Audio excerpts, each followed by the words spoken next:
नमस्कार दोस्तों। अगर आप ई पंजीयन पोर्टल में सर्च या इंस्पेक्शन की प्रक्रिया सीखना चाहते हैं तो वीडियो आपके लिए बहुत ही महत्वपूर्ण होने वाली है। बहुत से लोगों को यह कन्फ्यूजन रहता है कि सर्च एंड इंस्पेक्शन का फॉर्म कैसे भरें, ई पंजीयन में ऑनलाइन फीड कहां से और कैसे करें, फीस कैसे कैलकुलेट होती है, चेक लिस्ट कैसे निकालें और ऑफिस में आगे क्या प्रोसेस होता है। आज की इस वीडियो में मैं आपको पूरा practical process step by step बताने वाला हूं, ताकि आप बिना किसी गलती के सर्च एंड इंस्पेक्शन की पूरी एंट्री कर सकें। अगर आप ई पंजीयन, रजिस्ट्री, डी ड्राफ्टिंग और प्रॉपर्टी रिलेटेड प्रैक्टिकल जानकारी चाहते हैं तो चैनल को सब्सक्राइब जरूर करें। तो सबसे पहले समझ लेते हैं कि सर्च एंड इंस्पेक्शन आखिर होता क्या है। जब किसी प्रॉपर्टी डॉक्यूमेंट या रजिस्ट्री की पुरानी जानकारी निकलवानी होती है या किसी पुराने रजिस्टर्ड डॉक्यूमेंट का रिकॉर्ड चेक करना होता है तो उसके लिए सर्च एंड इंस्पेक्शन की प्रोसेस की जाती है। इस प्रोसेस में ऑफिस रिकॉर्ड को सर्च किया जाता है और संबंधित डॉक्यूमेंट का इंस्पेक्शन किया जाता है। आमतौर पर इसकी ज़रूरत इन मामलों में पड़ती है: पुरानी रजिस्ट्री सर्च करने में, चैन डॉक्यूमेंट वेरीफाई करने में, प्रॉपर्टी डिस्प्यूट मामलों में, बैंक लोन वेरिफिकेशन में या एडवोकेट द्वारा सर्च रिपोर्ट बनाने में। अब चलिए पूरा प्रोसेस प्रैक्टिकली समझते हैं। सर्च एंड इंस्पेक्शन के लिए सबसे पहले एक फॉर्म आपको भरना होता है। इस फॉर्म में सामान्यतः ये डिटेल मांगी जाती है। सबसे ऊपर आपको ऑफिस का नाम भरना होता है कि किस सब रजिस्ट्रार ऑफिस से आप सर्च करना चाहते हैं या इंस्पेक्शन करना चाहते हैं। उसके बाद प्रार्थना पत्र का दिनांक भरना होता है। उसके नीचे प्रार्थी का पूरा नाम और पता भरना होता है। अब देखिए, प्रार्थी की तलाश या परिणाम या भार प्रमाण पत्र डाक द्वारा प्राप्त करना चाहता है या स्वयं प्राप्त करना चाहता है तो आप यहाँ पर स्वयं लिख सकते हैं। मुकदमे की संख्या और कार्यालय का नाम या मुकदमों के पक्षकारों के नाम आवश्यकता अनुसार भरने चाहिए। तो 4 नंबर पर आप भर सकते हैं उस उपपंजीय कार्यालय का नाम जहां आपको सर्च करना है या इंस्पेक्शन करना है। 5 नंबर पर आपको भरना होता है कि किन वर्षों या पुस्तक का आपको निरीक्षण करना है या तलाश करनी है। तो देखिए, ये एक बहुत महत्वपूर्ण चीज़ है कि आपको किस वर्ष की सर्च करनी है या किस वर्ष के डॉक्यूमेंट्स का इंस्पेक्शन करना है। तो आप किसी अगर एक ही वर्ष का करना चाहते हैं तो या आप कोई भी एक वर्ष भर दीजिए। मान लो आपको 2026 का ही इंस्पेक्शन करना है तो 2026 भर दीजिए, या फिर अगर आपको 2021 से लेकर 2026 तक अगर आपको सर्च करनी है तो आपको 2021 से 2026 भरना चाहिए। इसी के अनुसार आपकी फीस लगेगी। आगे देखते हैं कि पुस्तक संख्या 3 और 4 लेख पत्रों की अवस्था में प्रारंभिक निरीक्षण करने वाला अथवा तलाश करने का अधिकारी है, यह प्रकट करने के लिए सूचना। सामान्य केसों में आप इसको खाली छोड़ दीजिए, यहाँ आपको कुछ भी नहीं भरना है। अब सबसे नीचे आपको संपत्तियों का विवरण भरना होता है कि आप कौन सी संपत्ति की सर्च करना चाहते हैं या इंस्पेक्शन करना चाहते हैं। तो आपको यहाँ पर प्लॉट नंबर, खसरा नंबर, फ्लैट नंबर या जैसी भी स्थिति है, अगर खसरा नंबर है तो आपको सारे खसरा नंबर लिखने हैं, अगर प्लॉट है तो आपको प्लॉट नंबर लिखना है और उसका पूरा एड्रेस लिखना है और सबसे नीचे आपको अपने हस्ताक्षर कर देने होते हैं। इस फॉर्म को भर देने के बाद अगला स्टेप आता है ई पंजीयन पोर्टल में ऑनलाइन एंट्री करने का। तो इसके लिए सबसे पहले आपको ई पंजीयन पोर्टल पर जाना होगा। तो आप ई पंजीयन पोर्टल खोल सकते हैं। इसका एड्रेस है epanjiyan.rajasthan.gov.in। यहाँ पर आपको लॉगिन होना है, तो यहाँ से आप लॉगिन हो सकते हैं। यहाँ आप मोबाइल नंबर डालेंगे और गेट ओटीपी पर क्लिक करेंगे तो आपके मोबाइल पर ओटीपी आएगा, जिससे आप लॉगिन हो जाएंगे। तो हम लॉगिन करते हैं। तो देखिए, हम यहाँ पर लॉगिन हो चुके हैं। अब आपको यहाँ पर ऐड न्यू वैल्यूएशन पर क्लिक करना है और अपना डिस्ट्रिक्ट सेलेक्ट करना है। डिस्ट्रिक्ट सेलेक्ट करने के बाद आपकी प्रॉपर्टी किस एरिया में पड़ती है उसके अनुसार आपको यहाँ पर सेलेक्ट करना होगा। ग्रामीण है तो यहाँ, और शहरी है तो यहाँ क्लिक करेंगे। यहाँ पर आपको सेल्फ पर क्लिक करना है। सर्च करने वाला इनमें से कौन है उस कैटेगरी के हिसाब से आपको यहाँ क्लिक करना है और कंटिन्यू करेंगे।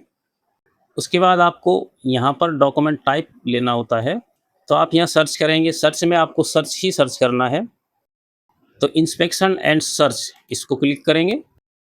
डॉक्यूमेंट के सब टाइप में आपको लेना है inspection and search per year. उसके बाद आपको कैटेगरी जनरल लेनी है। यहाँ आपको वह सब रजिस्ट्रार ऑफिस भरना है जिसमें आप सर्च करना चाहते हैं। यहाँ आपको उसकी तहसील ले लेनी है। यहाँ पर कैटेगरी लेनी है कि आपकी प्रॉपर्टी की कैटेगरी क्या है। अब देखिए, यहाँ पर आपको ये दिखाई दे रहा है वर्ष से वर्ष तक, फ्रॉम ईयर टू ईयर। तो यदि आपको किसी एक वर्ष का ही सर्च करना है तो उस वर्ष को यहाँ लेंगे और उसी वर्ष को आप यहाँ पर ले लोगे। लेकिन अगर एक से ज़्यादा आपको सर्च करना है उदाहरण के तौर पर 2021 से अगर आप 2026 तक सर्च करना चाहते हैं तो इस तरह भरेंगे 2021 यहाँ पर और 2026 यहाँ पर। इसके बाद यहाँ पर आप अपना नाम भर दीजिए और यहाँ पर आप अपना एड्रेस भर सकते हैं और यहाँ भरना है आपको प्रस्तुतकर्ता का नाम। तो आप अपना नाम भर दीजिए यहाँ पर। उसके बाद हम इसको सेव कर देंगे। तो सेव करने पर आपको सिटीजन रेफरेंस नंबर मिल जाता है। इसको ओके करेंगे तो आपका ये डाटा सेव हो जाता है।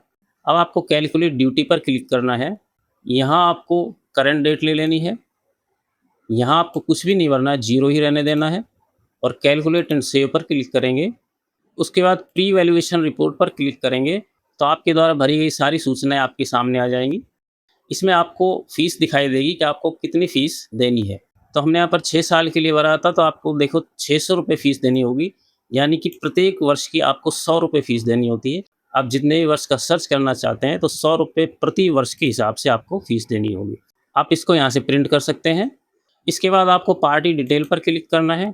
तो आपने वहाँ पर जो भरा था प्रेजेंटर, वो आपको यहाँ पर दिखाई देता है। इसके अलावा आपको यहाँ पर कुछ भी नहीं करना है, बस प्रेजेंटर डिटेल पर क्लिक करके आपको यहाँ क्लिक करके इसको सेव कर देना है। अब आपको सीधा पेमेंट डिटेल पर क्लिक करना है। पेमेंट डिटेल पर क्लिक करेंगे तो इस प्रकार का इंटरफेस आपको मिलेगा। अब आपको यहाँ पर सूचनाएं भरनी है कि 600 रुपये आपने किस तरह से पे किया है। तो यहाँ पर आप क्लिक करेंगे तो आपको दिखाई देगा कि आप किस तरह से फीस को पे कर सकते हैं। तो इसमें आमतौर पर ई ग्रास चालान से पेमेंट किया जाता है। आप इस पर क्लिक करेंगे तो यहाँ पर अगर आपने मैनुअल ई ग्रास चालान काटा है तो यहाँ पर सीरियल नंबर भरेंगे, यहाँ उसकी डेट भरेंगे और यहाँ पर टोटल अमाउंट भरने के बाद यहाँ चेक पर क्लिक करेंगे और उसके बाद इसको सेव कर देंगे। लेकिन यदि आप ऑनलाइन पेमेंट करना चाहते हैं तो आपको ई ग्रास चालान ऑनलाइन पर क्लिक करना है। तो आप देखेंगे कि यहाँ पर पे ऑनलाइन थ्रू ई ग्रास का ऑप्शन आ जाता है। इस पर क्लिक करेंगे, देखिए एक एरर आ रही है, enter property party details to create online चालान। तो आपको एक बार पीछे आना है अगर ऑनलाइन पेमेंट आपको करना है और इसको एडिट करेंगे। तो यहाँ पर आप पिता का नाम भर दीजिए, यहाँ पर मेल रखेंगे, यहाँ आपको जन्म तिथि लेनी है, यहाँ कैटेगरी लेंगे, यहाँ कास्ट भर देंगे, यहाँ पर आपको हिंदी में कास्ट भरनी है, यहाँ पर व्यवसाय भरेंगे और यहाँ आपको एड्रेस भर देना है। जो भी एड्रेस है आप यहाँ पर भरेंगे। उसके बाद आप इसको सेव कर देंगे तो ये डाटा सेव हो जाता है। अब आपको पेमेंट डिटेल पर वापस जाना है और यहाँ पर वो ही ई ग्रास चालान ऑनलाइन सेलेक्ट करना है और इसी ऑप्शन पर क्लिक करेंगे। तो देखिए आपके सामने ये मैसेज आएगा पे ऑनलाइन। इसको ओके करेंगे, कंटिन्यू करेंगे, यहाँ आप अपना बैंक सेलेक्ट करेंगे। अगर आप पेमेंट गेटवे क्रेडिट कार्ड या डेबिट कार्ड से करना चाहते हैं तो आपको यहाँ क्लिक करना है। आप यहाँ पर यूपीआई से पेमेंट कर सकते हैं। अगर आप यूपीआई से पेमेंट करना चाहते हैं जैसे फ़ोनपे वगैरह से तो यहाँ क्लिक करेंगे। उसके बाद प्रोसीड। अब आपको यहाँ पर 2 ऑप्शन दिखाई दे रहे हैं, यूपीआई आईडी और क्यूआर कोड।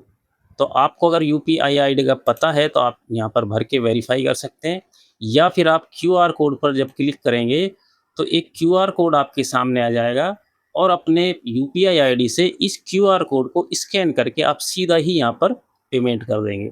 जब यहाँ पेमेंट हो जाएगा तो ये चालान जनरेट हो जाएगा और आप उसको प्रिंट कर सकते हैं। उसके बाद सीधे आप ई पंजीयन वेबसाइट पर रीडायरेक्ट हो जाएंगे। तो जैसे आप पेमेंट करेंगे तो यहाँ पर 0 दिखाई देगा।